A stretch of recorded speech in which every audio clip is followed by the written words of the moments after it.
ಹಿಂದೂ ಸಂಘಟನೆಯ ಮುಖಂಡ ಮಂಜುಕೊಳ ಅವರಿಗೆ ಯುವಕರ ತಂಡ ಚೂರಿಯಿಂದ ಇರಿದ ಪ್ರಕರಣಕ್ಕೆ ಸಂಬಂಧಿಸಿದಂತೆ ಮಲ್ಪೆ ಪೊಲೀಸರು 5 ಮಂದಿ ಯುವಕರನ್ನ ವಿಚಾರಣೆ ನಡೆಸಿದ್ದಾರೆ.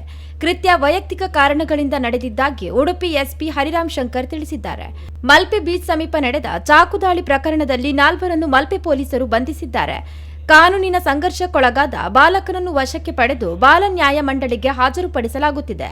ಮಾರ್ಚ್ 3ರಂದು ರಾತ್ರಿ ಸುಮಾರು 9:30ಕ್ಕೆ ಉಡುಪಿ ತಾಲೂಕು ಕೊಡಗೂರು ಗ್ರಾಮದ ಮಲ್ಪೆ ಬೀಚ್ ಬಳಿ ಇರುವ ಬ್ಲೂ ವೇವ್ಸ್ ಗೆಸ್ಟ್ ಹೌಸ್ ಸಮೀಪ ಈ ಘಟನೆ ನಡೆದಿದೆ. ಆರೋಪಿತರಾದ ಅಮೃತ್ ಭಂಡಾರಿ, ಪ್ರಜ್ನೇಶ್, ಪುನೀತ್ ಪೂಜಾರಿ ಮತ್ತು ಅಭಿಜಿತ್ ಅವರು ಬಾಲಕನೊಂದಿಗೆ ಸೇರಿ ಒಂದೇ ಉದ್ದೇಶದಿಂದ ಅಕ್ರಮ ಕೂಟ ಸೇರಿಕೊಂಡು ಬೊಲೆರೋ ವಾಹನದಲ್ಲಿ ಸ್ಥಳಕ್ಕೆ ಬಂದಿದ್ದಾರೆ ಎನ್ನಲಾಗಿದೆ. ಅಮೃತ್ ಭಂಡಾರಿಯ ತಂಗಿಯ ವಿಚಾರವಾಗಿ ತಗಾದೆ ತೆಗೆದ ಆರೋಪಿಗಳು ಅಲ್ಲಿ ಮರಳಿನಲ್ಲಿ ಕುಳಿತಿದ್ದ ಸಂತೋಷಿ, ಅಮೀನ್ ಹಾಗೂ ಅವರ ಸ್ನೇಹಿತರಾದ ಮಂಜುನಾಥ, ಸಾಲ್ಯಾನ್, ಮಂಜುಕೊಳ, ಧನುಷ್, ಲತೀಶ್ ಮತ್ತು ವರುಣ್ ಅವರೊಂದಿಗೆ ಜಗಳವನ್ನು ಆರಂಭಿಸಿದ್ದಾರೆ. ಈ ವೇಳೆ ಮಂಜುನಾಥ ಅವರನ್ನು ಅವಾಚ್ಯ ಶಬ್ದಗಳಿಂದ ನಿಂದಿಸಿ ಪ್ರಜ್ನೇಶ್ ತನ್ನ ಪ್ಯಾಂಟ್ ಕಿಸೆಯಿಂದ ಚಾಕುವಿನಿಂದ ಮಂಜುನಾಥರ ಹೊಟ್ಟೆಯ ಎಡಭಾಗಕ್ಕೆ ಗಂಭೀರವಾಗಿ ಗಾಯಗೊಳಿಸಿದ್ದಾನೆ.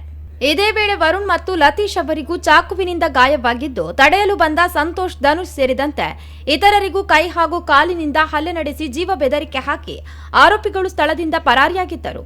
ಈ ಸಂಬಂಧ ಮಲ್ಪೆ ಪೊಲೀಸ್ ಠಾಣೆಯಲ್ಲಿ ಪ್ರಕರಣ ದಾಖಲಾಗಿದೆ. ಪ್ರಕರಣದ ತನಿಖೆಯನ್ನು ಕೈಗೊಂಡ ಮಲ್ಪೆ ಪೊಲೀಸ್ ಠಾಣೆಯ ಪೊಲೀಸ್ ಉಪನಿರೀಕ್ಷಕ ಈರಣ್ಣ ಶಿರಗುಂಪಿ ಅವರು ಆರೋಪಿಗಳಾದ ಅಮೃತ್ ಭಂಡಾರಿ, ಪ್ರಜ್ನೇಶ್ ಮತ್ತು ಪುನೀತ್ ಪೂಜಾರಿ, ಅಭಿಜಿತ್ ಅವರನ್ನ ಬಂಧಿಸಿದ್ದು ತನಿಖೆ ಪೂರ್ಣಗೊಳಿಸಿ ನ್ಯಾಯಾಲಯಕ್ಕೆ ಹಾಜರುಪಡಿಸಲಾಗುವುದು ಎಂದು ತಿಳಿಸಿದ್ದಾರೆ.